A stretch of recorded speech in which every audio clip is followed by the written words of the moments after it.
안녕하세요. 사연에 빠지다의 DJ 민영입니다. 오늘도 두 가지 사연 준비되어 있으니 재미있게 들어주시고요. 구독과 좋아요 버튼도 눌러주세요. 그럼 오늘의 사연 바로 시작해 볼게요.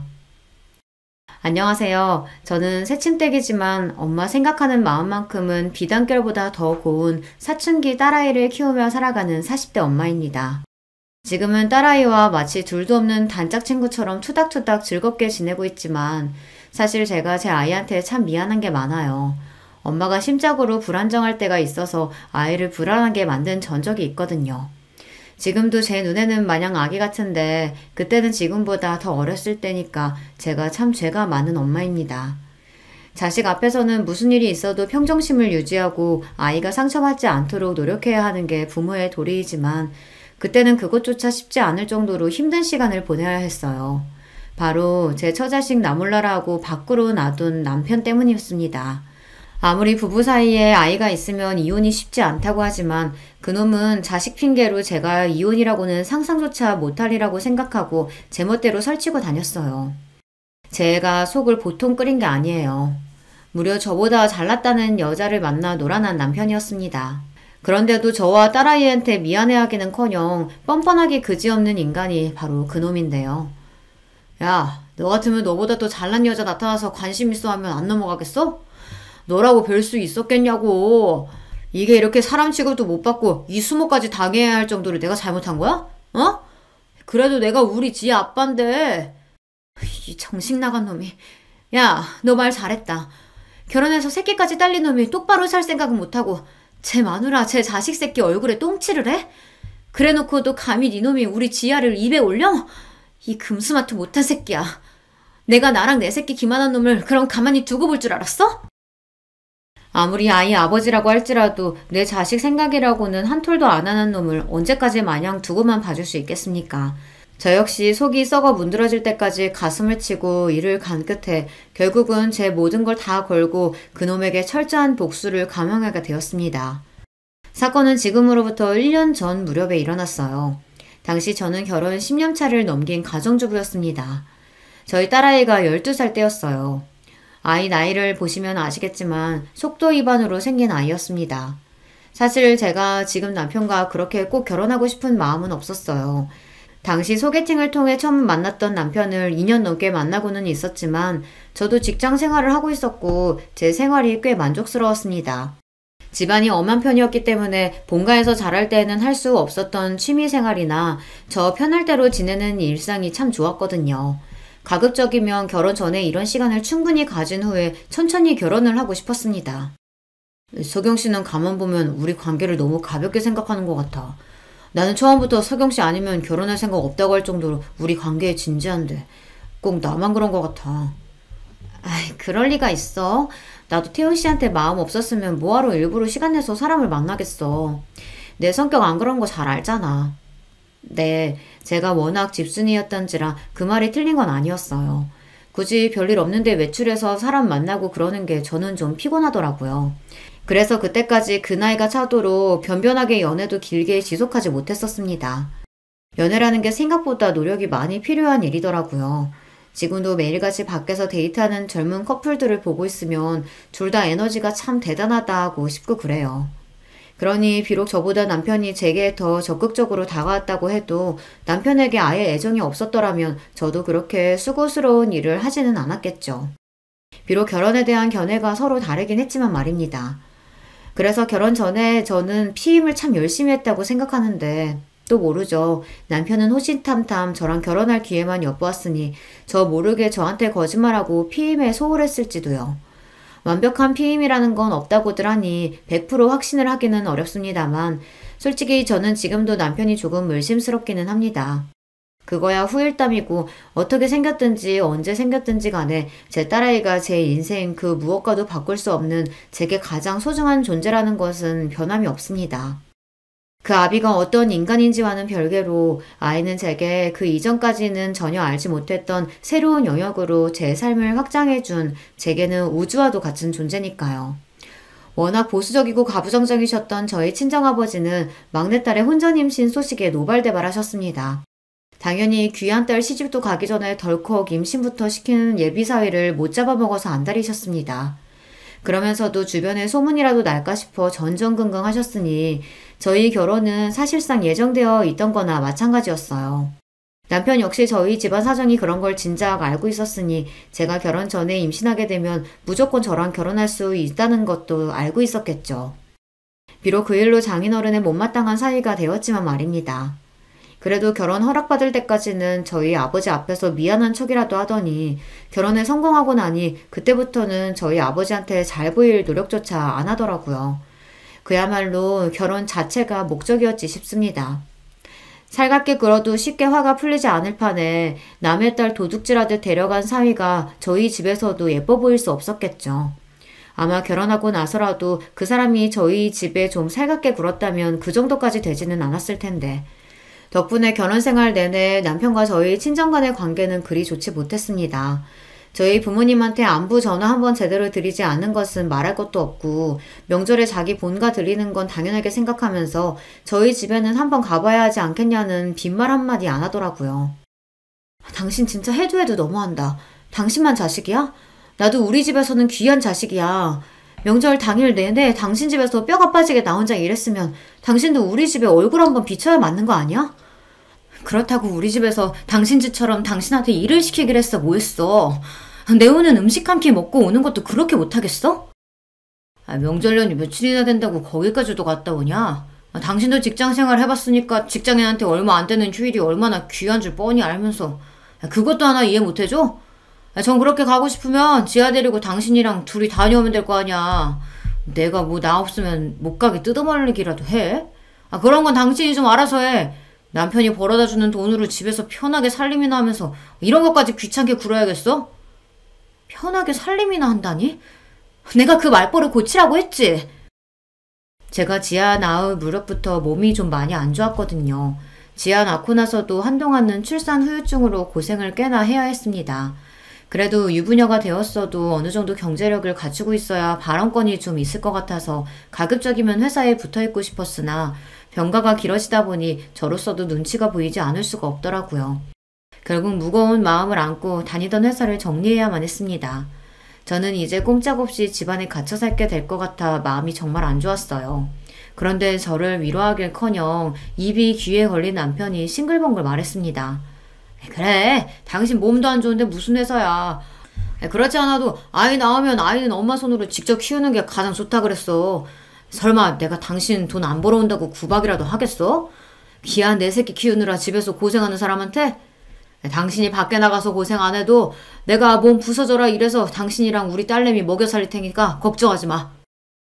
지금 생각해보면 그렇게 제 팔다리 다 자르고 나서 남편이 얼마나 신이 났을까 싶습니다. 집에서 얌전히 제 새끼 키워주며 자기 뒷바라지 착실히 할 부인으로 저를 낙점했는데 애초에 제가 직장 다니는 걸 그렇게 반기지도 않았어요. 그게 이 나이 먹고는 뻔히 보이는데 그때는 왜 미처 알아보질 못했을까요? 어른들이 결혼 전에 사람 많이 만나봐야 한다고 하시는 게 이래서인가 봅니다. 제가 사람 보는 눈이 없어도 너무 부족했던 겁니다.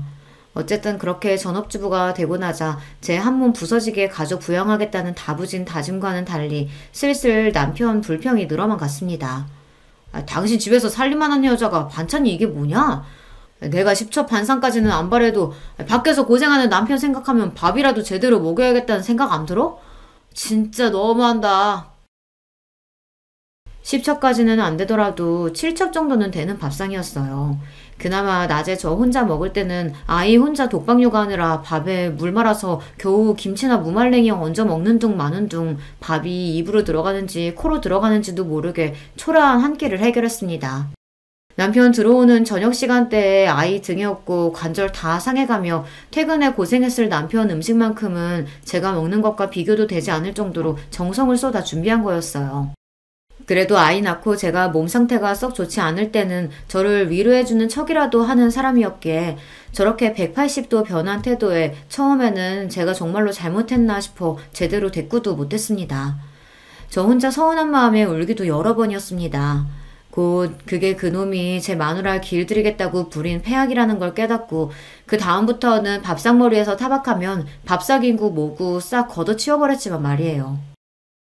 여보, 내가 잘못하긴 했는데 그래도 음식 귀한 줄도 모르고 해놓은 것까지 싹 갖다 버리는 건 좀 그랬어. 몇 날 며칠 저녁이라고는 구경도 못 해본 놈이 사과랍시고 하는 말에 기도 안 차더군요. 그렇게 제가 직장 간둔 이후로 점점 부부 사이는 벌어지고 있었습니다. 하는 일마다 반응이 저 따위인데 어떻게 사람한테 정을 붙이고 살 수 있었겠습니까? 그저 이미 생긴 딸아이 아비 없는 자식 만들 수는 없으니 이 악물고 참았던 거죠. 내가 돈만 있으면 이 더러운 꼴 안 보고 우리 지아 데리고 단박에 이 집구석 박차고 나가는 건데 그런 생각을 얼마나 했는지 몰라요.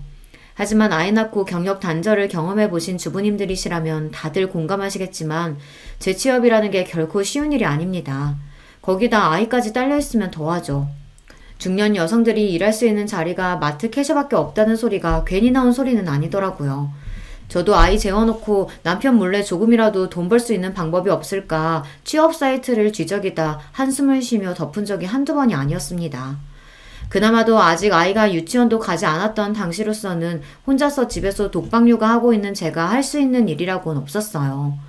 아이 키우는 것만으로도 정말 잠이 모자랄 지경이었으니까요. 자연히 남편한테는 관심이 많이 벌어졌습니다.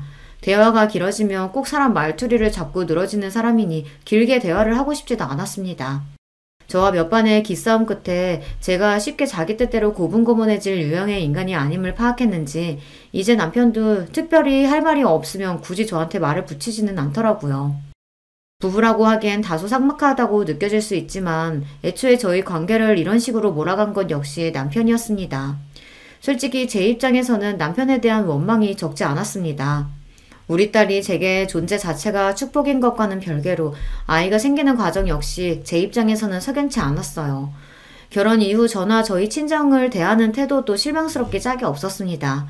거기다 제가 직장 관두고 싶어 하지 않는다는 걸 뻔히 알면서 제가 회사 정리할 때 보였던 그 즐겁기 짝이 없는 태도는 또 어떻고요. 그 이후로 제 새끼 키우고 살림하느라 몸이 남아나지 않는 제 마누라를 마치 식충이처럼 취급하던 건방진 태도는 말할 것도 없습니다. 결론부터 말하자면 제 결혼 생활은 이미 실패나 다름없었어요. 집에 월급 가져오는 것 말고는 제 입장에서 이점이라고는 단 하나도 없는 결혼 생활이었습니다. 그나마 그것도 제가 결혼하지 않았더라면 제 한 몸 먹고 사는 데는 전혀 지장이 없었으니 그리 이점이라고 할 것도 못 되지만요. 그래도 어찌되었든 제 새끼 아빠이고 남편이 벌어오는 돈으로 우리 딸 먹이고 입히고 있으니 저도 제 할 도리는 최선을 다해서 임했습니다. 저희 친정아버지 어머니 앞에 얼굴 한번 제대로 비추지 않는 남편이었지만 저는 시댁 행사에 빠짐없이 참여해 몸이 부서져라 음식이며 살림이며 해냈어요.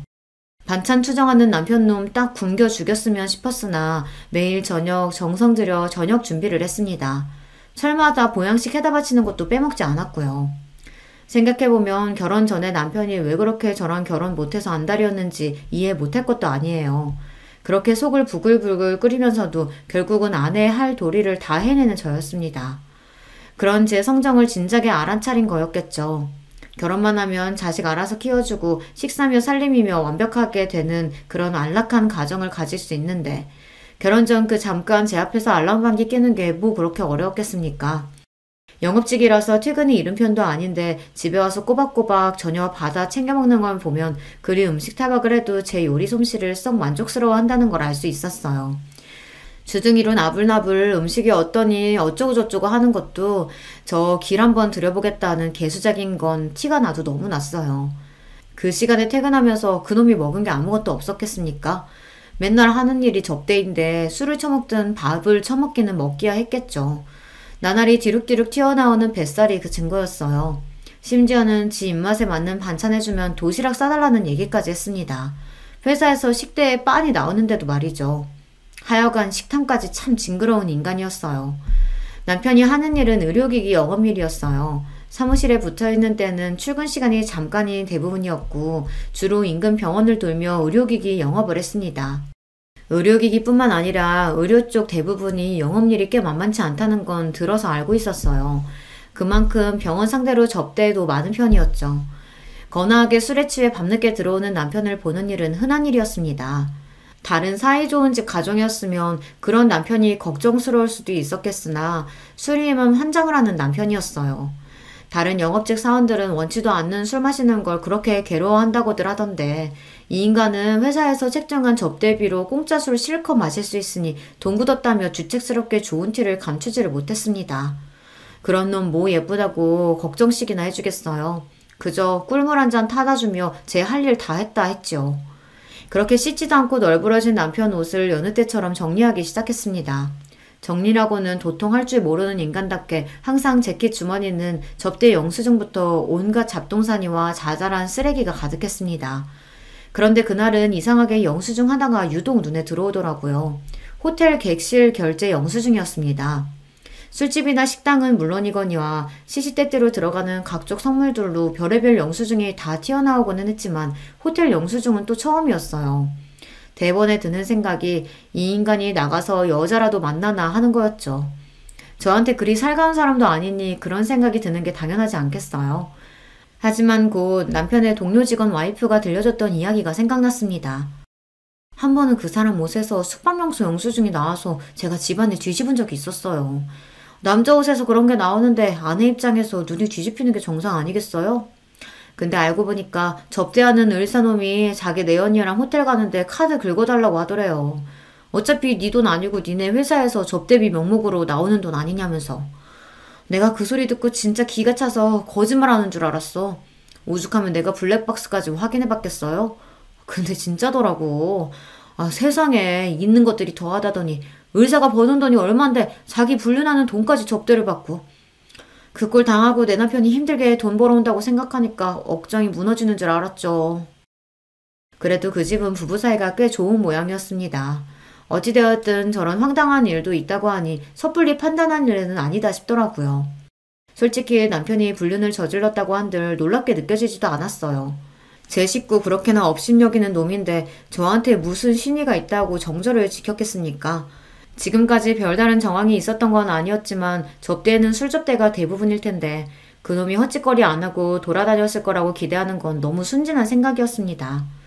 그래도 배우자인데 남편에 대한 믿음이라고는 저는 하나도 없더라고요.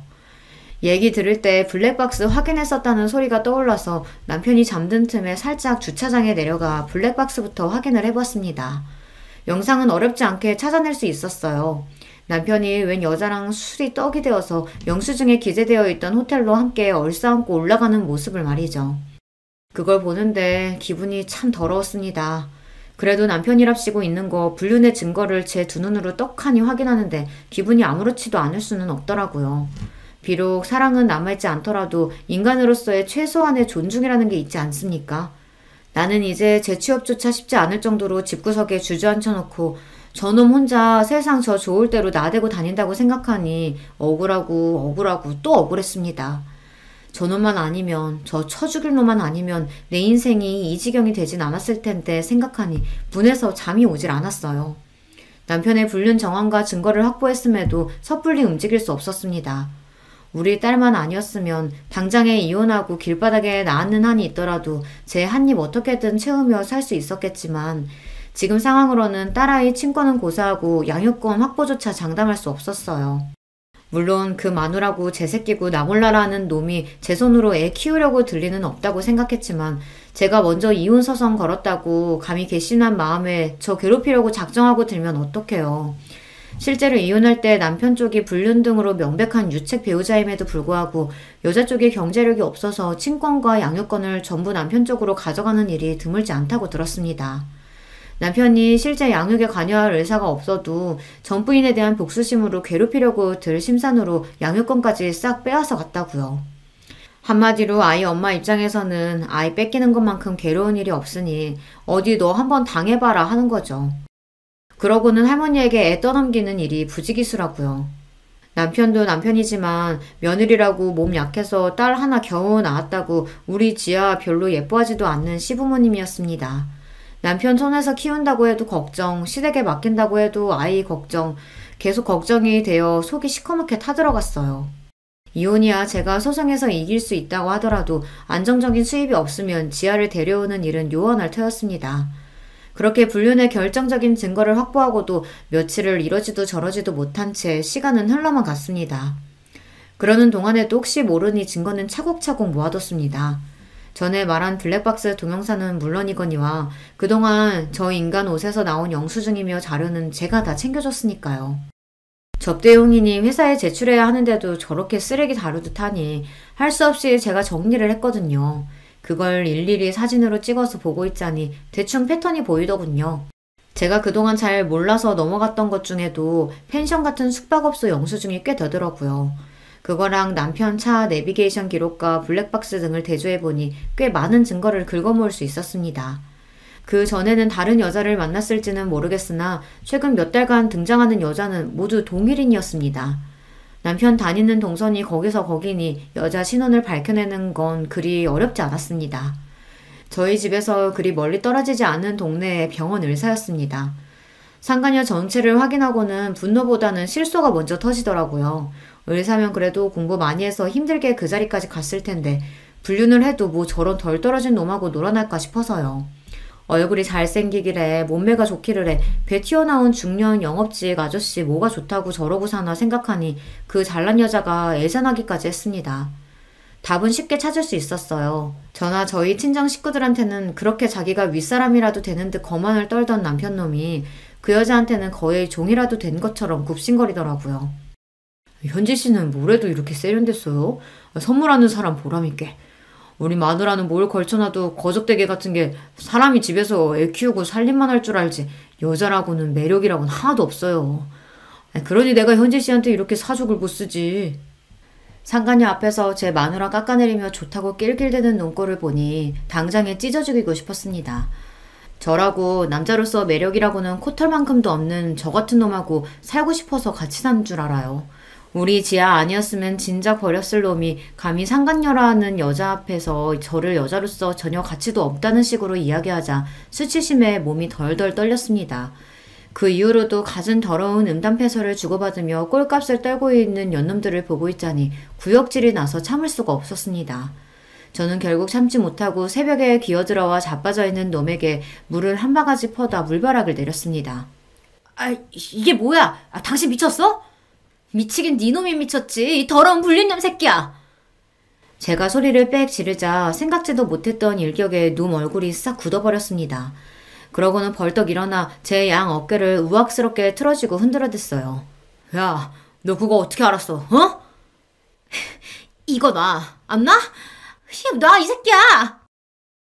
그렇게 한참을 실랑이 하다 서로 씩씩대며 노려보는 대치 상태가 되었습니다.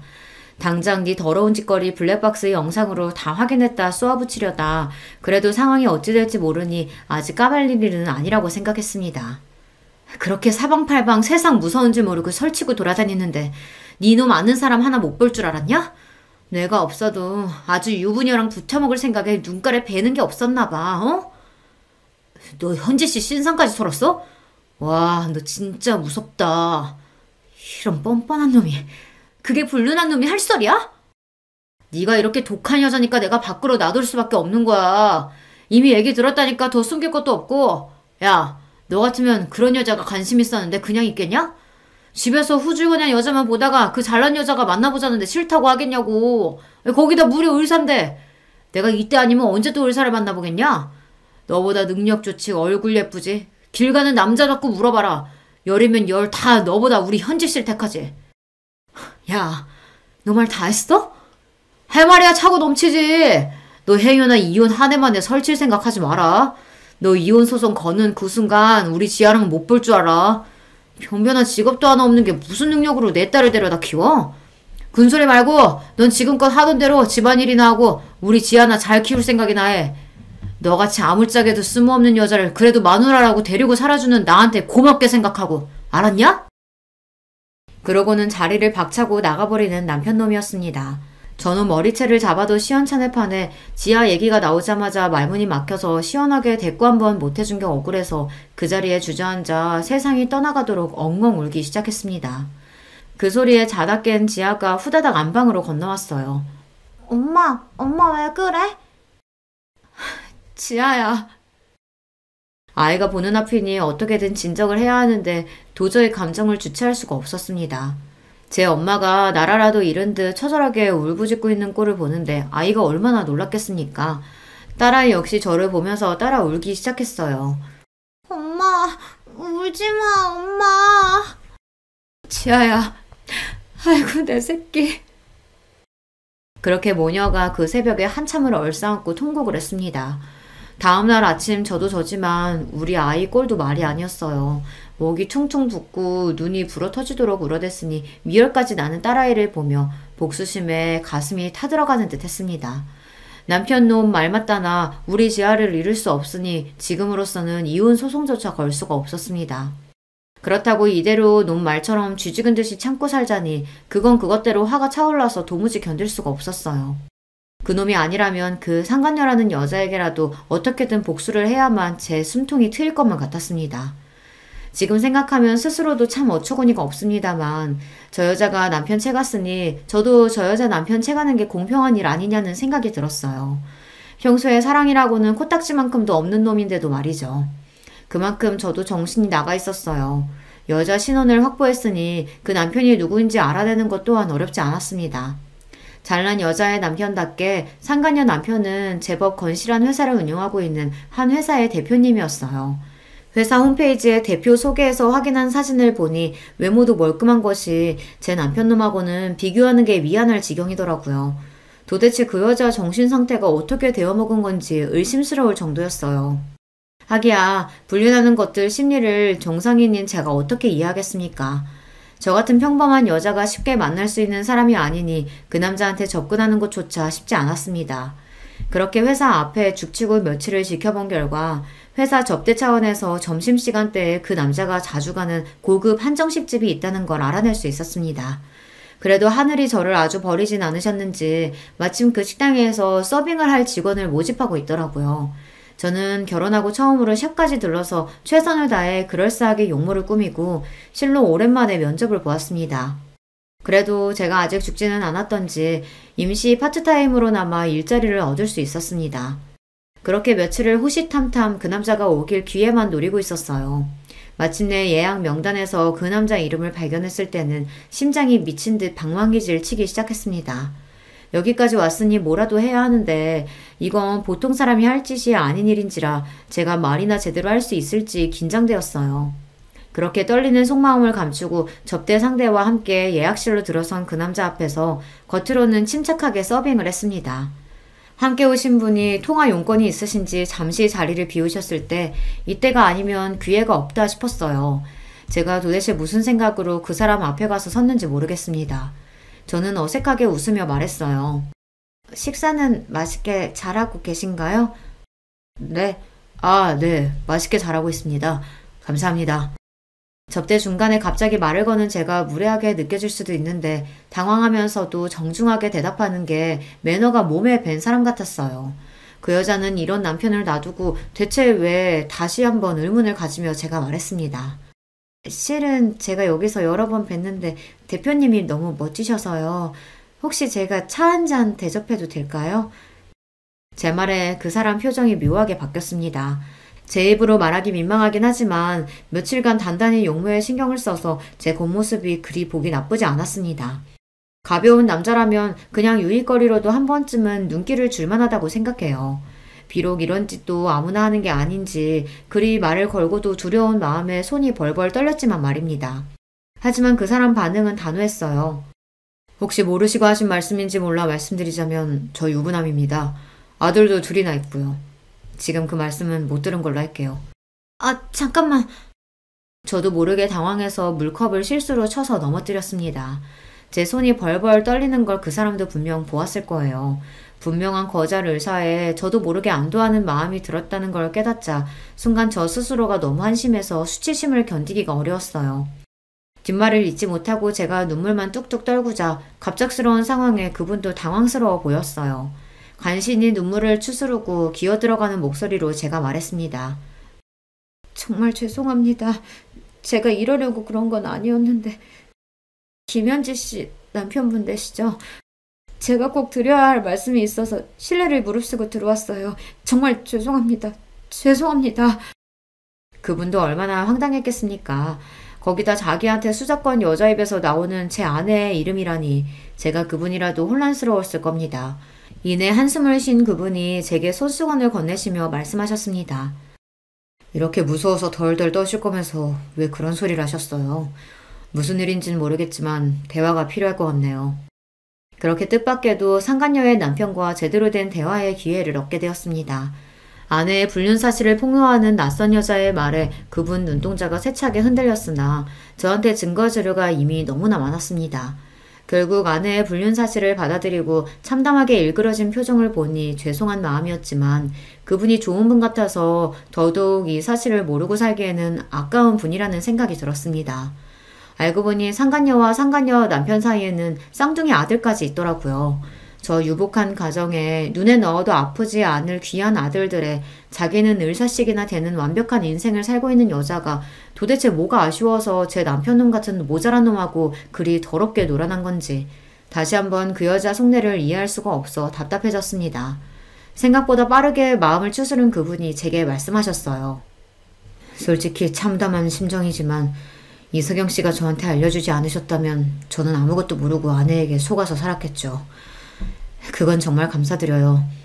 하지만 이석영 씨도 남편에 대한 분노가 크신 것 같은데 왜 이혼하지 않고 저한테 이런 방식으로 접근하신 건지 이해가 안 가네요. 저랑 우리 딸 기만한 저런 놈 당장이라도 버리고 싶지 않은 거 아니에요. 대표님은 넉넉하신 분이니까 제 마음 이해 못 하시겠지만 아무리 상대방이 유책 배우자라고 해도 아이 양육할 조건을 갖추지 못하면 아이 데려오는 게 쉽지 않아요. 그 인간 만나면서 직장도 원치 않게 그만둬야 했고 아이 키우면서 그간 공백이 짧지 않으니 제대로 된 직장 구하는 일도 쉽지 않은데 어떻게 쉽게 이혼소송을 걸겠어요. 그러다 우리 딸 뺏기면요. 그놈도 그걸 아니까 불륜 저지르고도 저렇게 뻔뻔하게 나오는 거겠죠. 아마 그놈은 제가 대표님 만날 거라고는 상상하지도 못할 거예요. 자기 뜻대로 분해도 숨죽이고 제 뜻대로 살아줄 줄 알았겠죠. 하지만 이렇게라도 하지 않으면 도저히 견딜 수가 없어서 대표님께는 정말로 죄송합니다. 제가 그분께 아내의 불륜 사실을 알려드리기는 했으나 그렇다고 좀 전에 무례가 용납되는 건 아니었습니다. 제가 미쳐도 정말 단단히 미쳤었던 거예요. 우리 지아를 두고 남편놈이랑 똑같은 더러운 짓을 하려고 했다니 이건 저희 딸에게 속으로 평생을 사죄해도 모자랄 겁니다. 제 사정 설명을 듣고 그분은 생각이 많아 보였습니다. 그러면 이렇게 하는 건 어떻겠습니까? 그렇게 그분 입에서 나온 말은 제 입장에서는 두 눈이 번쩍 뜨일 정도로 실로 놀라운 것들이었습니다. 그렇게 저희는 그날 날이 다 저물도록 두 눈을 형형히 빛내며 오랜 시간 심도 있는 대화를 나누었습니다. 그리고 또 며칠의 시간이 흘렀습니다. 제가 놈 불륜 사실을 알고 있음을 폭로한 다음부터 남편 놈은 자기한테 여자가 있다는 사실을 이제 감추지도 않았습니다. 오히려 그걸로 제가 상처를 입었다는 사실을 눈치채고는 간만에 풀이 죽은 제 모습에 흡족해 하기까지 해보였어요.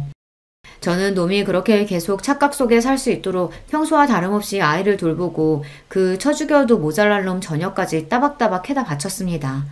돼지처럼 처먹는 놈 목구멍에 콱 음식을 처박아서 죽여버리고 싶었으나 이것도 며칠만 참으면 된다고 애써 스스로를 달래며 때를 기다렸습니다. 그렇게 며칠 후 남편의 회사 게시판과 그 지역 최대 인터넷 커뮤니티에 익명의 글이 하나 올라왔습니다. 유부남 회사 직원과 역시 유부녀인 접대 대상 여의사의 불륜 정황이 담긴 동영상이 포함된 게시글이 말이죠. 바로 남편놈과 상간녀의 불륜 증거였습니다. 곧장 지역 커뮤니티가 터질 정도로 반응이 뜨거웠어요. 아무래도 그런 사이트를 이용하는 사람 중 지역 주부들 비율이 가장 높을 테니 그들에게야 이런 사건이 감정이입하기 가장 좋지 않겠습니까? 별로 볼 것도 없는 남편놈이 마누라 무시하며 너보다 잘난 여자랑 불륜할 테니 너는 애 뺏기기 싫으면 쥐죽은질 살라니. 유부녀들의 없는 분노도 끌어올릴 만한 대사였죠. 모자이크로 연놈들 눈만 가린 영상은 사실상 그냥 대놓고 둘 얼굴을 공개한 거나 다름없었습니다. 신상 털리는 건 순식간이었어요. 이 지역에서 일어난 일이니 한 달이 건너면 누구든 알아야 되는 건 너무 쉬운 일이었죠. 당장에 그 여자 병원부터 쑥대밭이 되었습니다. 저 여자랑 엮였다가 내 남편도 눈 돌아갈지도 모른다는 유부녀들의 특유의 유대는 아주 효과적인 도화선이 되어주었어요. 한나절도 지나지 않아 온 동네에 상간녀로 신상이 싹 퍼진 그 여자 피부과는 지역 블랙리스트에 당당하게 이름을 올리는 기염을 토했습니다. 피부과 고객들이 대부분 여자인데 온 동네 여자들의 공공의 적이 되었으니 이 동네에서 병원 장사하는 건 텄다고 봐야죠. 야, 너 미쳤어? 너 죽고 나 죽자는 거야, 뭐야? 남편님이 회사에서 이미 욕이며 봉변은 다 당하고 왔는지 씩씩대며 들어오는 거를 보니 드디어 내가 바라는 대로 착착 이루어지고 있구나 싶어 속이 다 시원했습니다. 감히 나한테 화를 내는 놈 면상에 있는 대로 힘을 실어 싸대기를 철썩 내려쳤어요. 하루 만에 완전히 뒤바뀐 제 기세에 놈이 얻어맞은 면상을 부여잡고 어안이 벙벙해져 멍청하게 저를 쳐다보았습니다. 더러운 짓거리는 네가 했는데 왜 내가 죽어? 죽는 건 네 놈이랑 네 그 잘난 상간녀 그년이야. 너 진짜 제정신이야? 진짜 지아 뺏기고 싶어? 니놈 주제에 무슨 수로 감히 나한테 우리 지아를 뺏어? 니놈은 이제 니놈 자리 보존하는 것도 목숨을 걸어야 할 판에. 이게 다 무슨 소리인가 싶으시죠? 이 상황을 설명하기 위해 며칠 전 상간녀의 남편과 대화를 나눈 시점으로 돌아가 보도록 하겠습니다. 저한테는 제 딸하고 같이 있는 게 가장 중요해요. 그 모욕을 당하고도 제가 참고 있는 건 그 이유밖에 없어요. 저도 자식 키우는 아버지입니다. 이석영 씨 마음 이해 못하는 거 아니에요. 그래서 말인데 우리끼리 힘을 합쳐보는 건 어떻습니까? 힘을 합쳐요? 네. 저도 배우자한테 이런 살떨리는 배신을 당해놓고 그 여자랑 계속 같이 살지는 못할 것 같아요. 제 쪽에서야 그 여자가 유책 배우자고 저한테 양육 능력이 있으니 소송은 제가 이기겠죠. 하지만 이석영 씨 남편도 저한테는 가해자 아닙니까? 기껏해야 저는 상간남 소송이나 할 수 있겠죠. 저는 둘 다한테 복수하고 싶습니다. 이석영 씨도 그걸 원하는 거 아닙니까? 그렇게 할 수만 있다면야 더 바랄 게 없지만 어떡해요?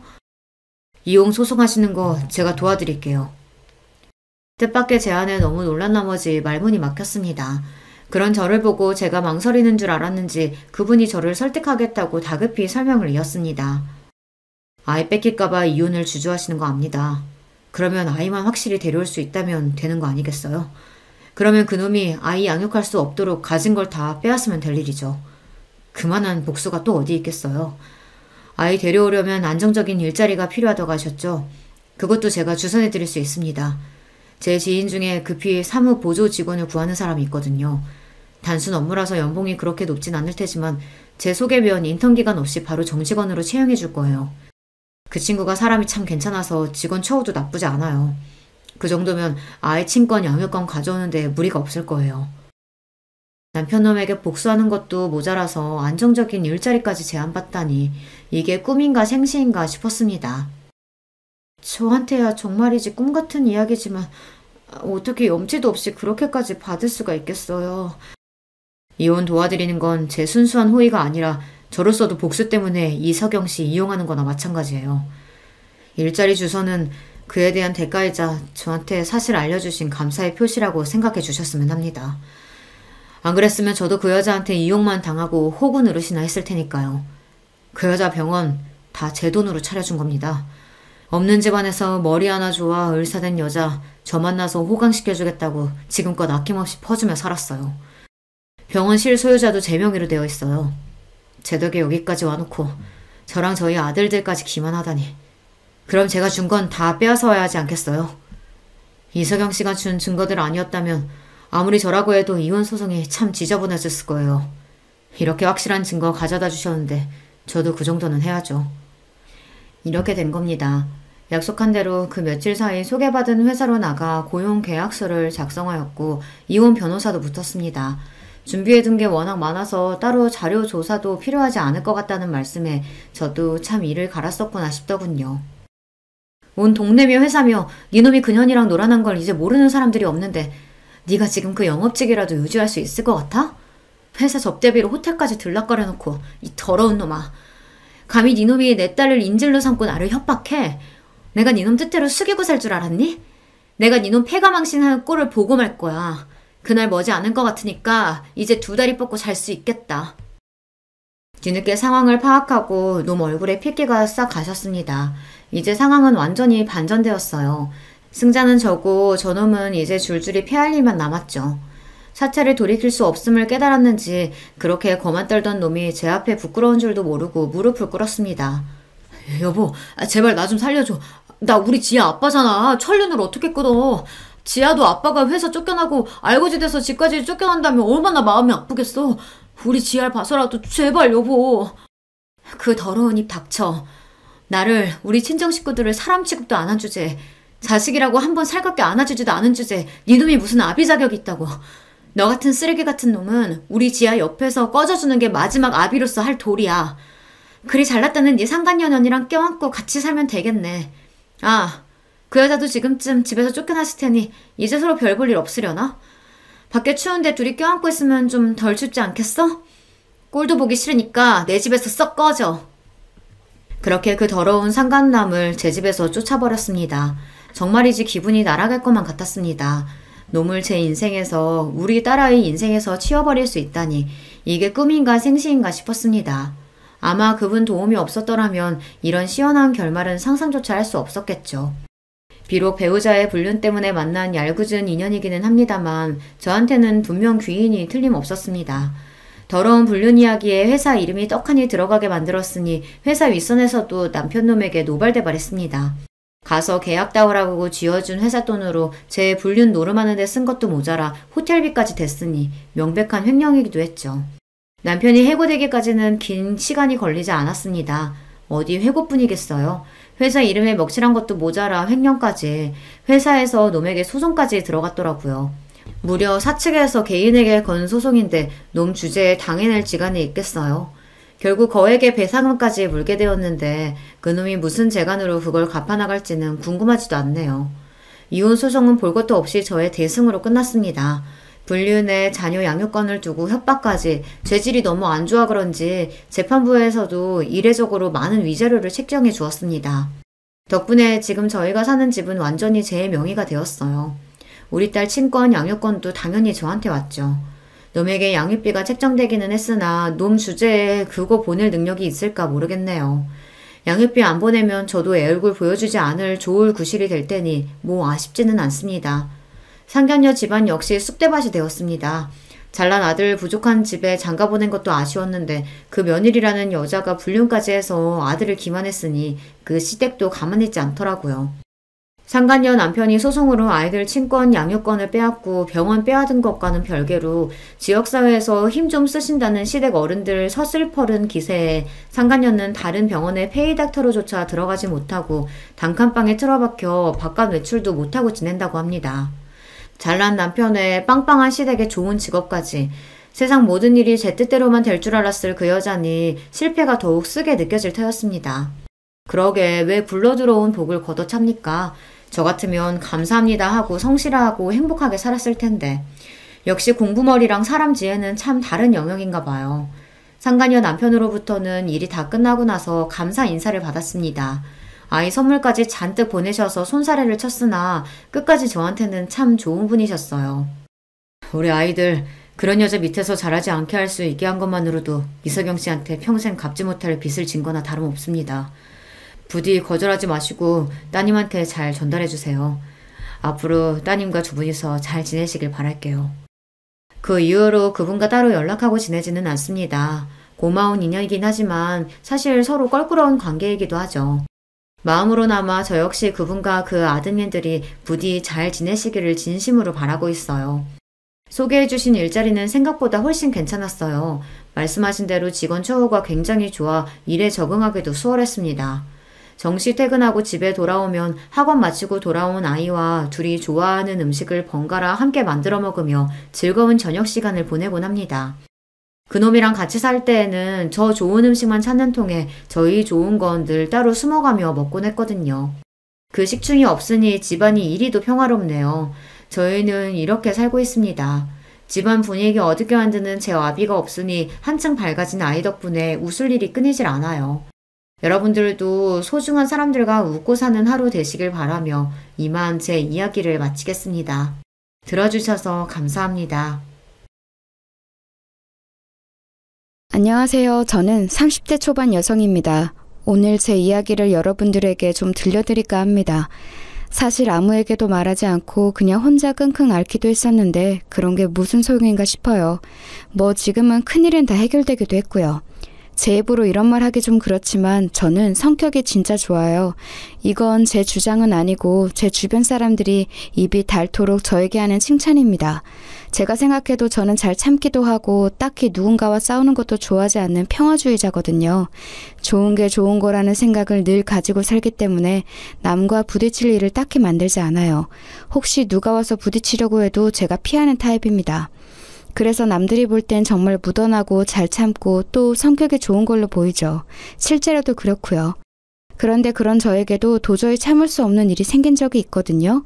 오늘은 그 일에 대해 이야기를 하려 합니다. 우선 그 일을 제대로 잘 이야기하려면 저의 배경부터 설명을 해야겠네요. 그니까 집안 환경, 학벌, 사람들이 흔히들 이야기하는 조건이라는 건 말입니다. 저는 부유한 집안에서 나고 자란 편이에요. 그렇지만 사람들은 그런 줄 잘 모릅니다. 왜냐고요? 그건 정말 유별난 저희 부모님의 지론 때문이에요.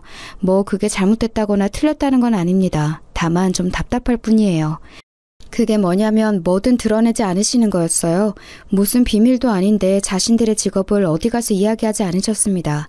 어머니는 나름 이름이 좀 알려진 화가시고 아버지는 교수신데 정말 친한 친구들 말고는 아무도 저희 부모님 진짜 직업을 모르세요. 그게 자랑거리가 아닌데 사람들이 자랑거리처럼 받아들이는 게 너무 싫으시다고요. 오죽하면 제 고등학교 담임선생님들은 엄마가 그림 그리는 걸 취미로 삼는 전업주부에 아버지가 그냥 대충 애들 가르치는 일을 한다 정도로만 아세요. 학교에서 애기들 가르쳐요. 초등학교 교사인 줄 아는 사람이 대부분입니다. 나름 대한민국에서 제일 공부 잘한다는 학생들만 간다는 대학 교수를 있으면서 자기소개를 저렇게 한다니까요. 대단히 청렴결백해서 그러신가 보다 그냥 남들 앞에서 으스대는 느낌을 본인들이 받는 걸 극도로 싫어하시는 것 같아요. 그래서 저도 어디 가서 저희 부모님이 뭐 하시는지에 대해서 습관적으로 말하지 않는 버릇 아닌 버릇이 생겼어요. 어느 정도냐면 제가 결혼을 했는데 저희 시누이가 저희 어머니와 아버지의 정확한 직업을 모릅니다. 그냥 학생들 가르치는 걸로 그 정도만 알고 있어요. 저희 부모님은 제 인생에 별 관여를 하시지 않는데 이것 또한 어느 정도냐면 제가 적성에 안 맞는다며 대학을 그만둔다 했을 때도 그래라 이 한마디가 전부였을 정도예요. 제가 대한민국에서 가장 좋은 대학을 들어갔거든요. 저희 집 분위기 어느 정도인지 아실 수 있겠죠? 그런 집에서 나고 자라서 그런지 저는 저에 대한 이야기를 남에게 잘하는 편이 아닙니다. 남편에게도 그랬어요. 아르바이트를 하다 만난 남편은 제가 가난한 집 딸인 줄 알았다 했습니다. 그래서 저희 집에 인사 갔을 때 생각보다 집이 평범해서 놀랐다고 했어요. 그럼 다 쓰러져가는 집에서 살 줄 알았어? 아니, 그 정도는 아니었지만 그래도 평범해서 놀랐었어. 사실 평범한 게 아니긴 하지만 말이야. 시댁 어르신들도 저희 어머니 아버지가 뭘 하시는지 잘 모르십니다. 남편이 대충 말했다고는 했는데 아마 자세히는 모르실 거예요. 앞서 말했듯 저에게는 시누이 한 명이 있습니다. 사실 일찍 공부한다고 유학이다 뭐다 한국에 없었던 시절이 길었던 탓인지 남편은 본인의 누나와 그렇게 썩 친하지도 교류가 있지도 않아요. 그래서 그런지 만날 일도 적었습니다. 시누이에 대한 인상은 그닥 좋은 편이 아니긴 한데 그 이유를 말씀드려야겠죠? 시누이는 상년회 때부터 저를 마음에 들어하지 않는 게 티가 났어요. 아무리 그래도 어른들끼리 만나는 자리에선 조금 조심하는 게 일반적인데 숨기지 못했는지 아니면 애초에 숨길 생각이 없었던 건지 시누이는 제가 마음에 들지 않는다는 느낌을 팍팍 냈습니다. 그 이유는 그날 저녁에 바로 알 수 있었어요. 우리 엄마 아빠 진짜 며느리 욕심 없어. 요즘 세상에 고졸 흔하지 않은데 그걸 그냥 단번에 허락하네. 누나! 너는 사람을 앞에 두고 그런 말을 하니? 아니, 나는 그냥 순수하게 대단하다고 생각하는 건데? 누가 봐도 비꼬는 말투였거든요. 시어머니가 제 눈치를 슬쩍 보셨지만 웃어넘겼습니다. 저도 한마디 하고 싶긴 했지만 그러기 싫었어요. 그냥 다 말하지. 자기 학교 어디 나왔는지나 집안 배경 같은 거. 그런 걸로 태도가 바뀌신다고 그게 진짜인 것도 아니고 괜히 이런저런 말 나오는 게 더 싫어 난. 어디 대학 그만뒀다라고 하며 사람들마다 입을 댔거든요. 그 좋은 학교를 왜 대체 무슨 생각으로 와 같은 말이죠. 저는 사실 그 말이 더 듣기 싫었어요. 제 선택을 자신들의 기준으로 판단하는 말이죠. 저는 지금 충분히 행복하고 만족하며 사는 중인데 말입니다. 한 번은 그런 일이 있었던 적이 있어요. 엄마의 지인분 중 한 분이 제가 학교를 다니지 않는 것 같으니 제가 무슨 일을 하는지 왜 학교를 다니지 않는지 꼬치꼬치 물어보시다가 제 대답을 듣고 거의 1시간 가까이 잔소리를 하신 적이 있거든요. 네가 어려서 세상 무서운 줄 몰라서 그래. 밖이 얼마나 험한데 돈은 쉽게 벌어지는 건 줄 아니? 그 좋은 간판을 왜 포기하고 나와? 그걸 가지고 있으면 얼마나 인생을 헤쳐나가기가 쉬운데. 아휴, 너도 참 고집이 세다. 엄마의 지인분이라 아무 말 없이 듣고만 있었는데 엄마도 참고 있었던 건지 어쨌던 건지 듣다 한 소리 하셨었던 기억이 납니다. 하기 싫은 걸 하면서 불행한 삶을 사는 것보다 낫지 않겠어요? 요즘 애들 그런 식으로 억압하고 그러니까 사회 문제도 많이 생기는 거 아니에요. 저는 그냥 우리 애 하고 싶다는 거 하게 하려고요. 아유, 그래도 그게 아닌데 그 학벌이 너무 아까워서 그렇죠. 이 소리를 정말 거짓말 안 하고 만나는 어른들에게 다 들은 것 같아요. 물론 저를 위해서 해주시는 이야기인 거 알고 있고 감사하는 마음도 있지만 똑같은 이야기를 계속 듣다 보면 질리는 건 어쩔 수 없잖아요. 그때부터 저는 어디 가서 제가 어느 학교를 들어갔었는지 말하지 않는 습관 아닌 습관이 생겼습니다. 저는 학교를 그만두고 원래 좋아하고 하고 싶어 하던 빵 만드는 일을 배웠어요. 그리고 지금은 동네 유명 빵집에서 일하고 있고요. 남편은 제가 나온 대학은 아니지만 그래도 이름만 들으면 다 알만한 좋은 학교를 나와서 취직도 잘했습니다. 남편이 면접을 보러 다닐 때 제가 아는 분을 통해서 정보를 많이 줬거든요. 면접은 어떻게 보는 게 좋고 뭐 그런 것들 말이죠. 부모님 덕분에 인맥이 넓은 편이라 여기저기 좀 아는 분들이 많거든요. 어머니 아버지가 나 당신 덕에 취직 잘 된 거 알면 당신 업고 다니실 텐데 왜 말을 안 하겠다는 거야 대체. 그게 부담스러운 거야 자기야. 어렸을 때 저희 부모님이 왜 그런 걸 그렇게 싫다고 하셨는지 다 커보니 이제는 알겠더라고요. 오히려 그게 더 부담스럽고 싫어서 남편에게 그냥 먼저 나서서만 말하지 말아달라고 부탁했어요.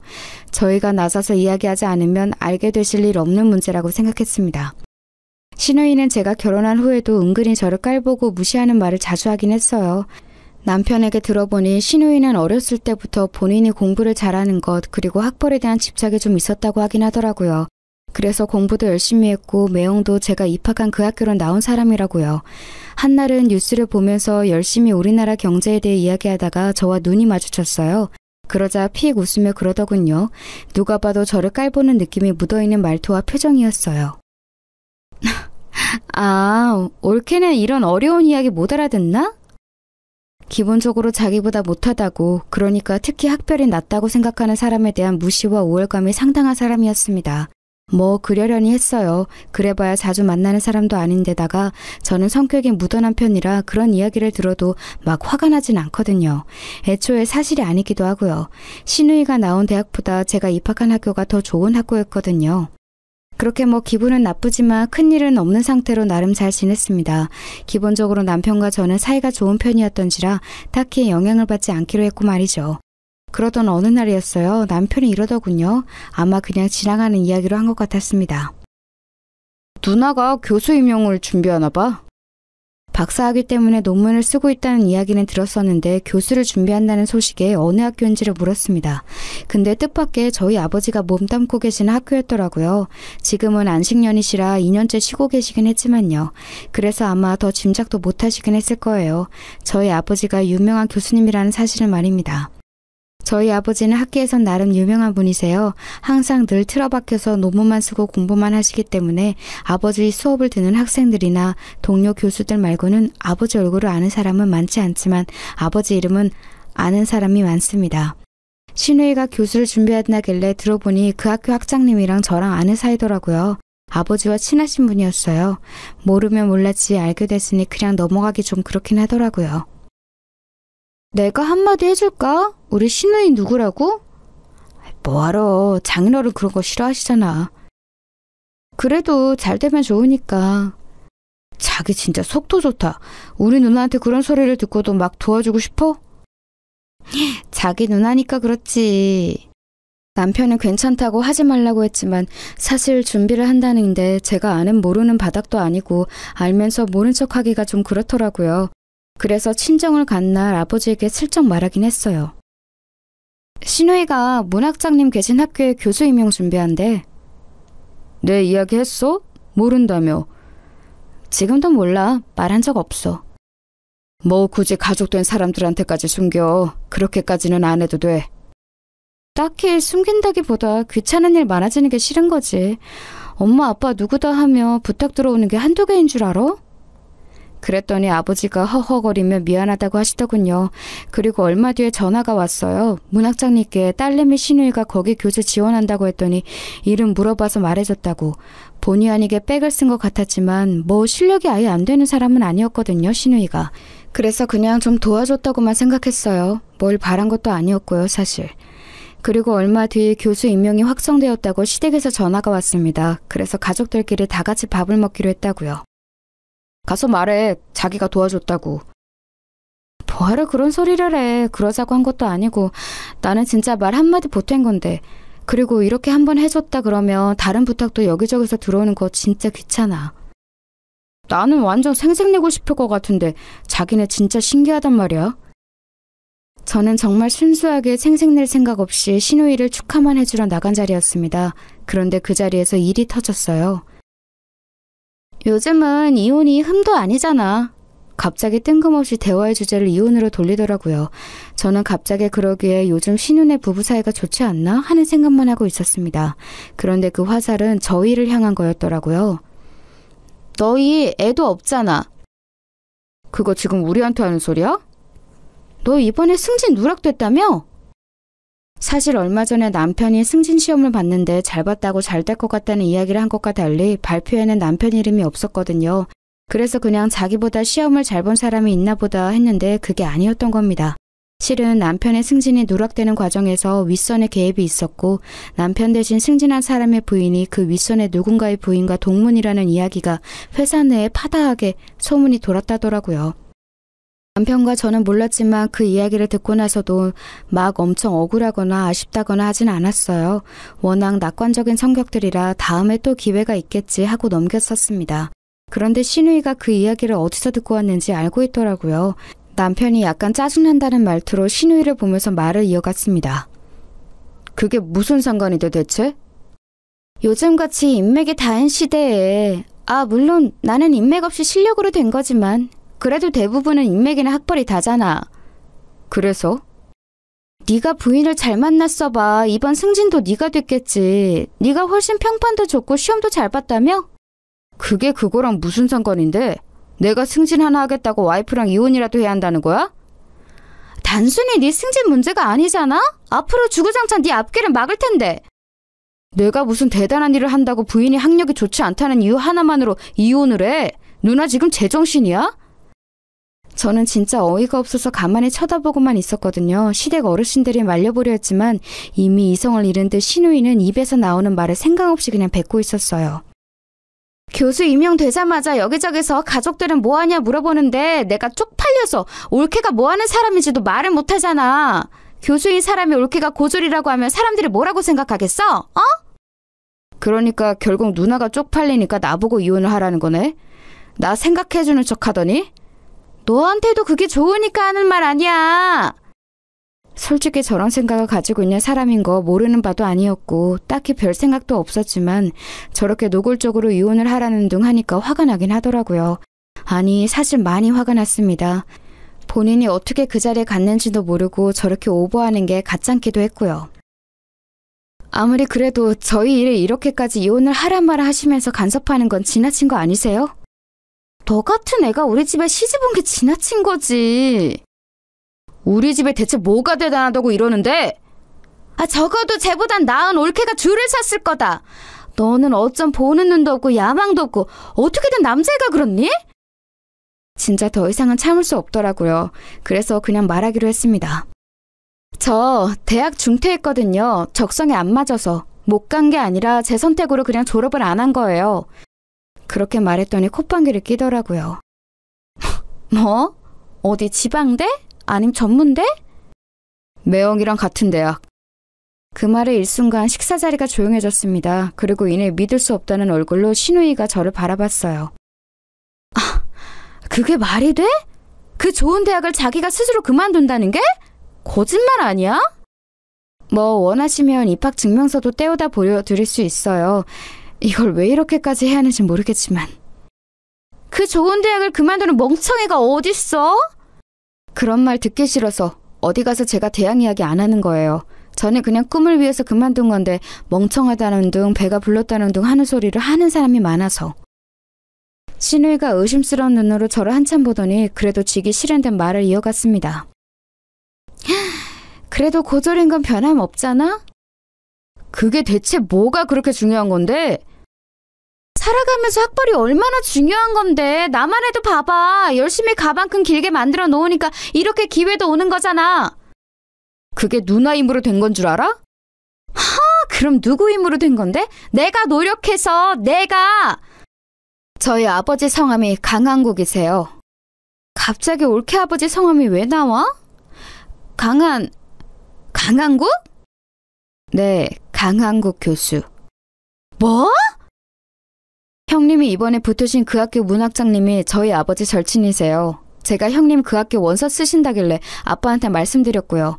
문학장님이랑 통화도 하셨어요. 저는 그래도 가족이라고 형님이 저 안 입고 와 하셔도 도움이 되고 싶어서 이야기도 잘하고 다녔는데 이러시니까 진짜 그게 다 무슨 소용인가 싶네요. 정말 조용해졌습니다. 대학 교단에서 일하겠다는 사람이 저희 아버지 성함을 모를 리 없었을 테니까요. 유명하신 분이야? 시어머니가 조용히 물으시더라고요. 남편이 진짜 유명하신 분이라고 조용히 옆에서 설명해주는 소리가 들렸습니다. 그런 배경을 왜 숨겨? 신우이가 그럼에도 불구하고 믿을 수 없다는 얼굴로 저를 바라보며 멍하게 묻더라고요. 아버지가 누구다, 어머니가 누구다 이러면 워낙 이것저것 부탁해오는 사람도 많고 또 한순간에 태도가 바뀌는 사람도 많고 피곤한 일이 많이 생기니까 어렸을 때부터 어머니 아버지가 누군지 자세히 말 안 하는 버릇이 있어서요. 그리고 아버지가 학생들 가르친다는 말은 했잖아요. 강한국 교수님이 그냥 학생 가르치는 교수냐고! 제가 그걸 왜 하나하나 설명하고 다녀야 하는데요? 신우이는 충격을 받아 더 이상 할 말이 없어 보이는 듯 했고 이미 밥도 다 먹은 뒤여서 자리는 거기서 파하게 됐어요. 집으로 돌아오는 길에 한숨이 정말 많이 나왔습니다. 딱히 비밀은 아니었지만 이런 식으로 밝히고 싶지는 않았는데 말이죠. 홧김에 어쩔 수 없었어. 아니야, 잘했어. 뭐 그럴 수밖에 없는 상황이었잖아. 집으로 돌아오는 길에 남편이 멋대로 말한 것 같다고 미안하다 사과하더라고요. 언젠가 알게 될 일이긴 했으니까 괜찮다 생각했습니다. 그리고 며칠 뒤 신우이에게서 전화가 왔어요. 엄청나게 망설이는 말투였습니다. 저기, 올케. 네, 말씀하세요. 문학장님이 올케 이야기하면서 언제 한번 밥이나 같이 먹자 하시는데 괜찮아? 일정만 미리 말씀해 주시면 시간 빼볼게요. 그 전에 형님. 그건 그거고 어제 저한테 하신 무례한 발언들은 언제 사과하실 거예요? 제 그 말 한마디에 제가 일하는 빵집으로 달려왔더라고요. 평소에는 제 말을 들은 척도 하지 않던 사람이 말입니다. 어제 한 말은 진짜 미안해. 배경이 중요하지 않다는 건 아니지만 제 배경을 알기 전과 후가 이렇게 다르신 건 저도 좀 어이가 없네요. 그리고 교단에서 학생들 가르치신다는 분이 그런 몰상식한 말을 막 뱉는 건 아무리 생각해도 좀 아닌 것 같아서요. 제가 괜히 문학장님께 추천드렸나 후회 중이거든요, 지금. 제 그 말에 안색이 하얗게 질리더군요. 혹시나 제가 안 좋은 말을 전할까 걱정돼서 그런 거였겠죠. 아니, 내 생각이 너무 짧았어. 올케 말처럼 학생들 가르친다는 사람이 그런 편협한 사고방식을 가지고 있으면 안 되지. 반성하고 있어. 제가 제 배경 이야기 안 했으면 반성도 안 하셨을 거잖아요. 신우이가 한참을 그게 아니다, 내가 생각이 짧았다 변명 아닌 변명을 하고는 돌아갔습니다.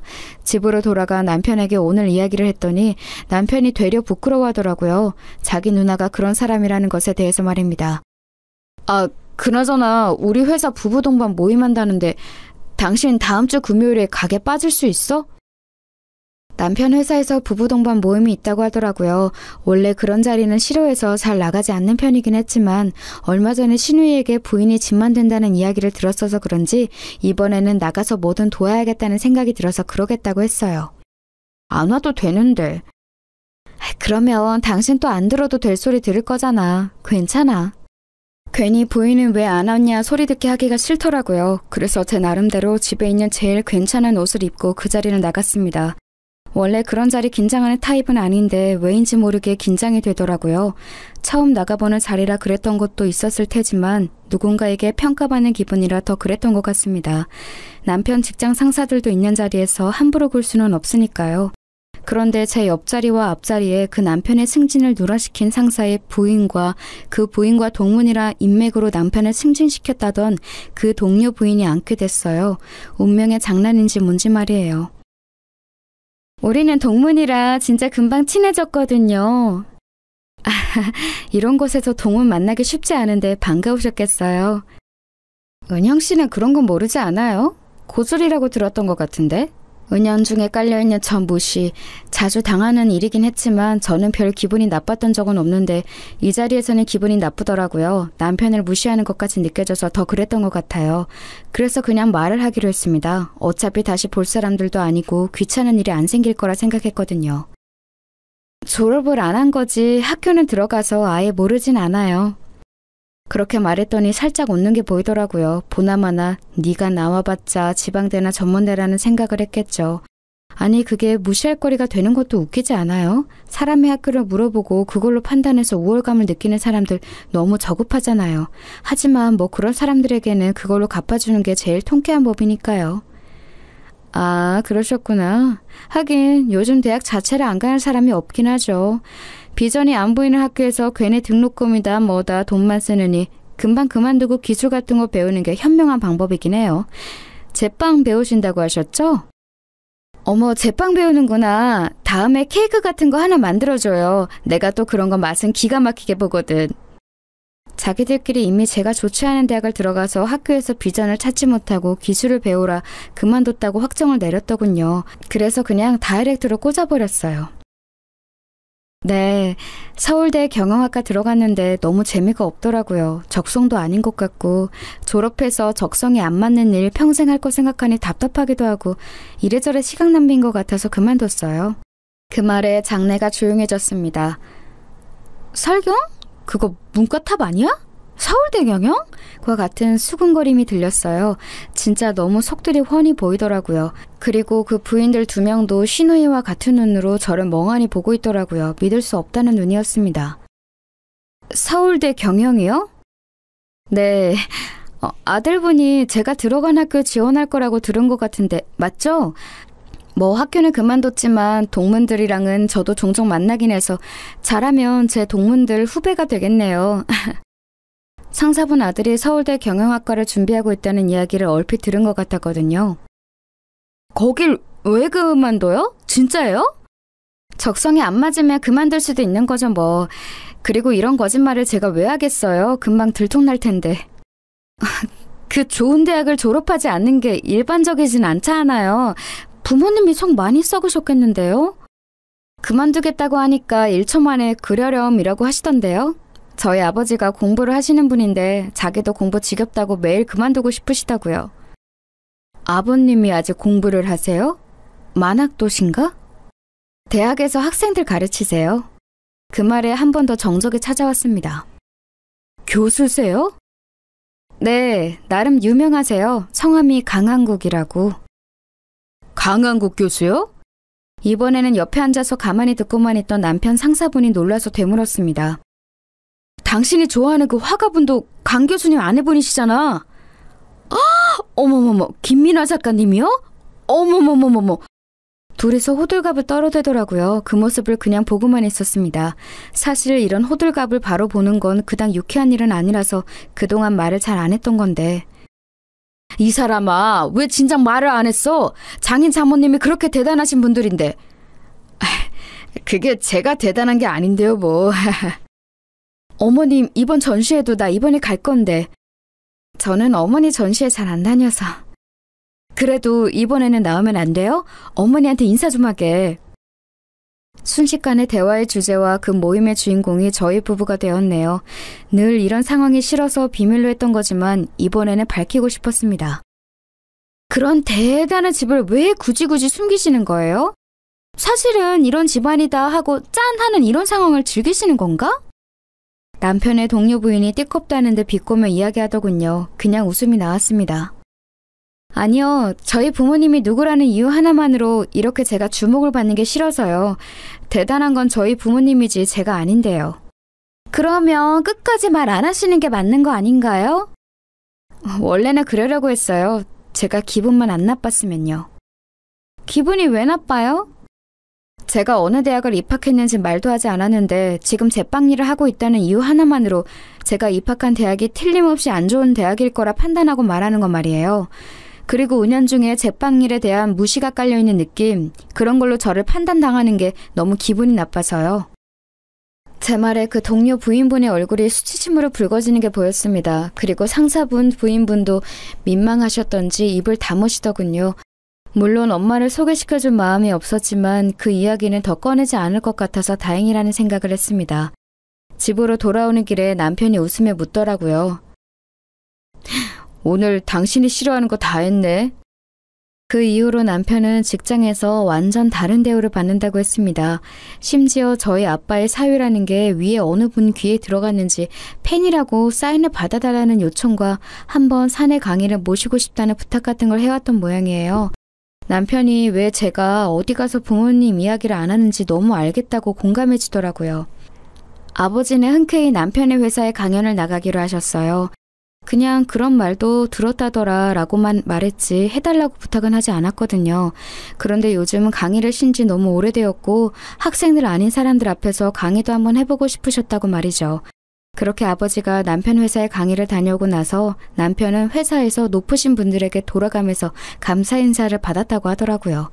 그 이야기를 전해 들으셨는지 시댁에서도 고맙다는 전화를 받았습니다. 뭐 인맥이든 뭐든 쓸 수 있는 건 써가면서 사는 것도 나쁘지 않다는 생각이 들긴 했었어요. 그리고 얼마 뒤에 시누이가 말한 식사 자리가 있었어요. 아버지 지인인 학장님과 시누이 그리고 저 이렇게 세 사람이 말입니다. 아이고 은영아 이게 얼마만이냐. 잘 지냈어? 저야 뭐 늘 좋죠. 아저씨도 건강하시죠? 그럼 아버지는 잘 지내시지? 두 분 자주 안 보세요? 나 보면 일하는 것 같다고 안 만나줘. 안식년을 제대로 만끽 중이잖아 그 사람. 하하호호거리며 이야기를 나누고 있는데 신우가 누가 봐도 끼고 싶어하는 얼굴로 저를 보고 있길래 말을 걸었습니다. 아, 저희 형님이랑은 이미 인사도 다 하고 그랬지. 그럼 옳게 이야기도 많이 했어. 칭찬을 엄청 하시던데? 은영이가 좀 싹싹하고 착해야지. 내가 은영이 어렸을 때부터 은영이가 하는 말은 다 잘 들었어. 은영이가 하는 말은 다 맞았거든. 자네 그 신뢰를 높이 산 거야. 그럼요. 제가 옳게 보기 있네요. 아니 뭐 솔직히 웃기긴 했어요. 그렇게 고졸이네 뭐네 하면서 무시할 때는 언제고 이제 옳게 보기라니요. 물론 속으로 웃고 말았지만 말입니다.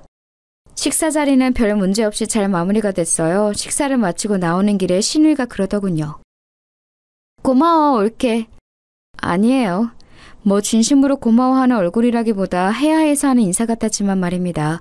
본인도 민망하긴 했겠죠. 그렇게 무시하던 옳게 되고 이렇게 보고 있으니 말입니다. 그렇게 또 얼마간의 시간이 흘렀어요. 아버지께 건너듣기로는 신우이는 강의도 곧잘하고 평판도 나쁘지 않은 것 같았습니다. 안에서 새는 바가지에 밖에서도 셀까봐 걱정을 많이 했는데 다행히 그렇지는 않은가 보더라고요. 사실 말실수 같은 걸 하면 어쩌나 걱정을 많이 했거든요. 그리고 섣불리 제 시누이라고 말했나 하는 후회도 하긴 했었고요. 그런데 이 걱정은 아니나 다를까 금방 현실이 되고 말았습니다. 왜 슬픈 예감은 언제나 들어맞는 걸까요? 사건의 발단은 이랬어요. 학교에서 저소득층 가정을 대상으로 학생들을 지원해주는 프로그램이 있는데 그 심사를 시누이가 했나 보더라고요. 그래서 자기 강의를 듣는 학생 중에 누가 어떤 환경인지를 좀 알게 되었던 모양입니다. 어떤 주제를 두고 학생과 논쟁을 하던 와중에 그 학생에게 엄청난 말실수를 한 것 같더라고요. 학생은 이 전공을 왜 듣는 건가? 그게 무슨 말씀이세요? 듣고 싶으니까 듣죠? 학생 집안 형편이 듣고 싶다고 듣고 이런 형편이 아닐 텐데? 취직에 도움이 되는 학점 이수가 더 중요한 거 아닌가? 졸업하면 바로 취직을 해야지. 제 귀를 의심했습니다. 그런 생각을 한 것도 정말이지 이해할 수 없었지만 저는 제 시누이의 성품을 익히 알고 있으니까 그건 그렇다 치더라도 교수직이나 되는 사람이 학생들이 다 있는 자리에서 그런 저급한 말을 하다니요. 진짜 상상도 할 수 없는 일이 일어난 거였어요. 그 말을 들은 당사자는 물론이거니와 그 강의를 듣는 모든 학생들이 순간 벙쪘다고 하더군요. 자기가 지금 무슨 말을 들었나 싶어서 말입니다. 학교는 그야말로 발칵 뒤집어졌습니다. 학교 게시판에 들이 올라오고 청원이 올라오고 대자보가 붙었어요. 요즘 같은 세상에 학생의 형편이나 집안 환경으로 자신의 우월감을 뽐내는 사람이 교수라니, 그것도 다른 학생들이 모두 듣는 강의에서 그런 발언을 한 신우이의 몰상식함에 모두가 경악을 금치 못했습니다. 지금 이 말을 하고 있는 저도 계속 어이가 없는데 다른 사람들은 물론 더 하겠죠. 신우이의 진짜 모습을 모르는 사람들 말이에요. 아저씨, 제가 정말 죄송합니다. 네가 잘못한 일은 아니지 않니? 하지만 나는 네가 걱정이구나, 은영아. 아저씨는 제가 그런 사람이 있는 집에 시집을 간 걸 걱정하고 있는 것 같았습니다. 그건 어머니, 아버지도 마찬가지였어요. 저희 부모님도 그 발언을 듣고 정말 경악을 금치 못하셨거든요. 어차피 1년에 몇 번 만나지도 않아요. 저희 집에서 유별난 사람이니까 걱정 마세요. 다들 좋으신 분들이에요. 걱정하는 부모님께 제가 어디 참고 살 사람이냐고 신우이만 그런 거다라고 몇 번을 말했는지 몰라요. 아무튼 그렇게 여기저기 전화를 받으며 저도 하기 싫은 이야기들을 해야 할 때쯤 신우이가 찾아왔습니다. 연락도 없이 말이죠. 그리고서는 저에게 우는 소리를 하기 시작했습니다. 뭐 예상을 하지 못한 바는 아니었어요. 올케, 진짜 한 번만 더 기회를 달라고 말 좀 전해줘. 나는 만나주지도 않으셔. 어떻게 대꾸를 해야 할지도 알 수 없어서 그냥 어이없이 바라보고 있었습니다. 그랬더니 완전히 매달리시듯이 하더군요. 내가 너무 잘못한 거 나도 너무 잘 알아.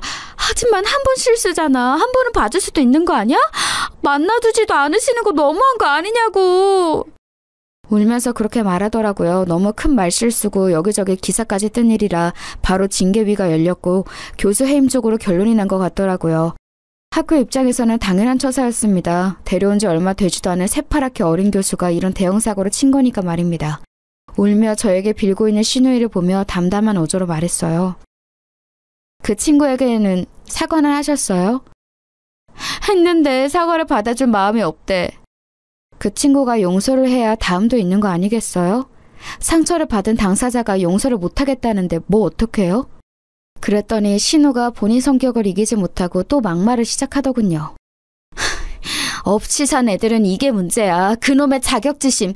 누가 그냥 한 말을 확대 해석해서 자기를 향한 공격으로 여기고 일을 키우고 문제 삼고 그런 거 말이야. 그냥 쿨하게 넘길 수도 있는 거잖아? 그게 안 돼, 없이 산 애들은.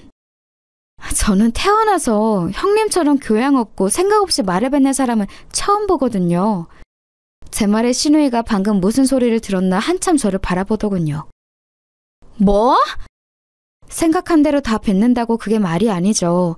형님은 남을 상처 주는 말을 아무렇지 않게 하면서 자기 좀 안 좋은 소리 들었다고 이렇게 역정을 내시는데, 그 친구는 자기가 잘못하지도 않은 일로 그렇게 모욕적인 말을 들은 거니까요. 당연히 용서가 안 되는 거 아니겠어요? 그래서 내가 잘못했다고 했잖아. 잘못했다고 하면 아, 네, 그러시군요 하고 무조건 용서를 해야 하나요? 아직 용서를 못하겠어도? 형님은 그게 문제예요. 자기 일에는 파르르거리면서 조그만 일에도 크게 화를 내면서 자기가 한 몰상식하고 개념 없는 말에 남이 정당하게 화를 내는 건 이렇게 못 견뎌 하시니, 제가 추천하면서도 괜한 사람 추천하나 싶었었는데 그 후회를 이렇게 빨리 다시 하게 만들어 주시다니 그것도 참 대단하시고요. 그래서 지금 학장님께 내 이야기를 해줄 수 없다는 말이야? 네. 제 그 말에 신우의 얼굴을 험악해지기 시작하더군요. 그래도 그치지 않고 말을 이어갔습니다.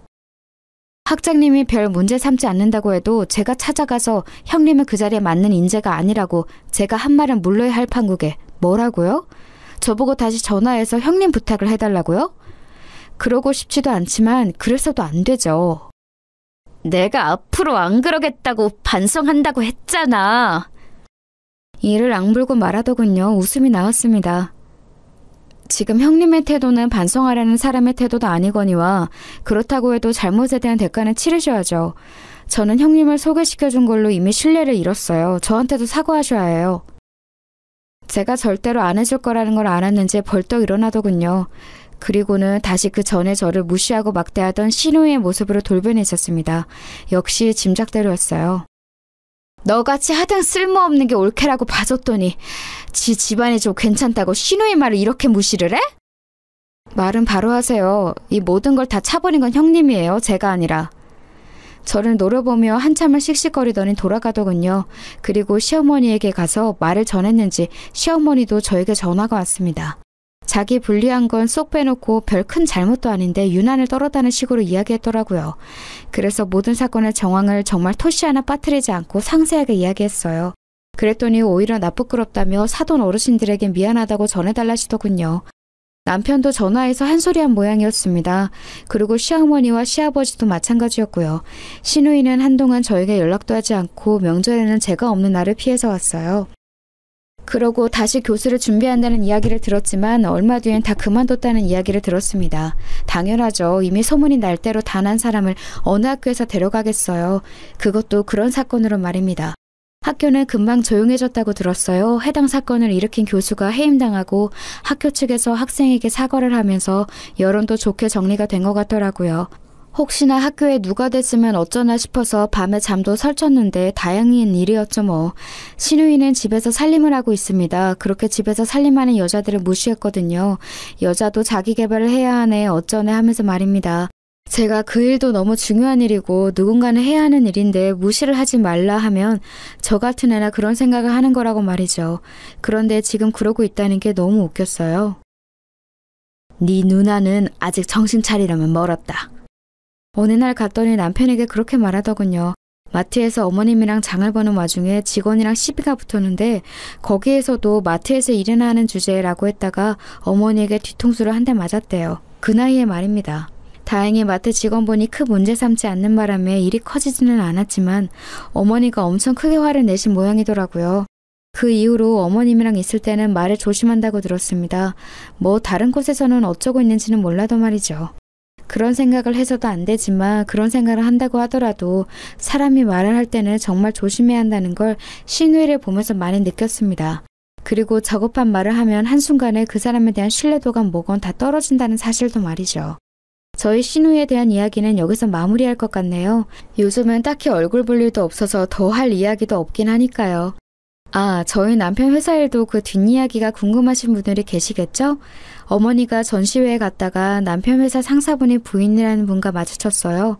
막무가내로 저를 앞세워 저희 엄마에게 인사를 하는 바람에 제 낯이 좀 부끄러워졌습니다. 그뿐만이 아니라 이미 판매가 된 그림을 자기에게 팔면 안 되냐는 등 다음 전시회에서는 초대장을 받을 수 있겠냐는 등 어떻게든 제 덕을 보려는 말을 서심치 않아서 한마디 하려던 찰나에 엄마가 먼저 말했어요. 저는 아무리 자식이라고 해도 특혜를 주진 않아서 말씀하신 것들이 다 힘들 것 같네요. 죄송합니다. 그렇게 정중하게 거절하는데 뭐 어쩌겠어요. 입만 쩍 다시고 물러나야죠. 뭐 세상엔 정말 몰상식한 사람이 많은 것 같아요. 그쵸? 저는 조만간 제 가게를 엽니다. 모든 사람들이 그 좋은 대학을 그만두고 그런 일을 하냐 손가락질하고 간섭했던 일이었지만 저는 학교를 다니며 공부만 하던 시절보다 정말 수억 배 더 행복하거든요. 제 인생인데 제가 행복해야 하는 거잖아요. 좋아하는 일을 즐기면서 하니 재미도 있고 자신감도 넘칩니다. 매일매일이 새롭게 즐거워요. 이 이야기를 듣는 분들도 혹시나 하고 싶은 게 있고 그걸로 이루고자 하는 바가 확실하다면 한 번쯤을 도전해보는 것도 좋지 않을까요? 어차피 한 번밖에 못 사는 인생이잖아요. 그리고 살아가면서 다들 남들에게 상처를 줄 말은 하지 않았으면 좋겠어요. 누군가에게 그냥 뱉는 말이 누군가에겐 평생 남기도 하니까 말이죠. 제가 저희 학교 이야기를 그 누구에게도 하고 싶지 않아 하는 것처럼 말입니다. 제 이야기를 재밌게 들어주셨으면 그보다 더 좋을 건 없을 것 같습니다. 그리고 혹시나 남는 게 있으셨다면 그건 더 좋을 것 같아요. 긴 이야기 끝까지 들어주셔서 감사합니다.